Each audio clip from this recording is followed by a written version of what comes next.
JNU student Kanhaiya వివాదాలకు కేంద్ర బిందువుగా మారాడు. దేశద్రోహం కేసులో ఇరుక్కుని సంచలనంగా మారిన స్టూడెంట్ లీడర్ గతంలో తనతో అసభ్యంగా ప్రవర్తించారని ఓ యువతి సోషల్ మీడియాలో పోస్ట్ చేసింది. వర్సిటీ అధికారులు అతడికే వత్తాసు పలికారని ఆరోపించింది. మరోవైపు క్యాంపస్లో కన్హయ్యపై ఓ యువకుడు అటాక్ చేశాడు.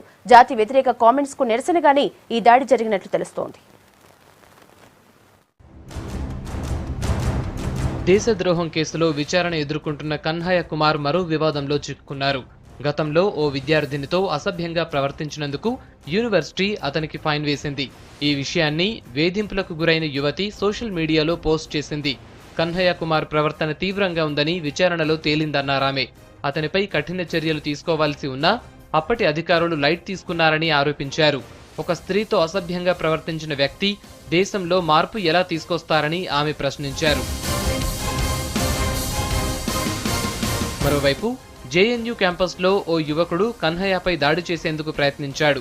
తనతో మాట్లాడాలని, అడ్మినిస్ట్రేషన్ బ్లాక్ దగ్గరికి రావాలని కోరిన ఓ యువకుడు కన్హయ్య అక్కడికి రాగానే దాడి చేశాడని వర్సిటీ సిబ్బంది చెబుతున్నారు. వెంటనే వాళ్లు అతన్ని విడిపించారు. కన్హయ్యపై వచ్చిన ఆరోపణల్ని ఏఐఎస్ఎఫ్ ఖండించింది. కన్హయ్య ప్రతిష్టను దెబ్బతీయటానికే కొందరు ఆరోపణలు చేస్తున్నారని ఆరోపించారు.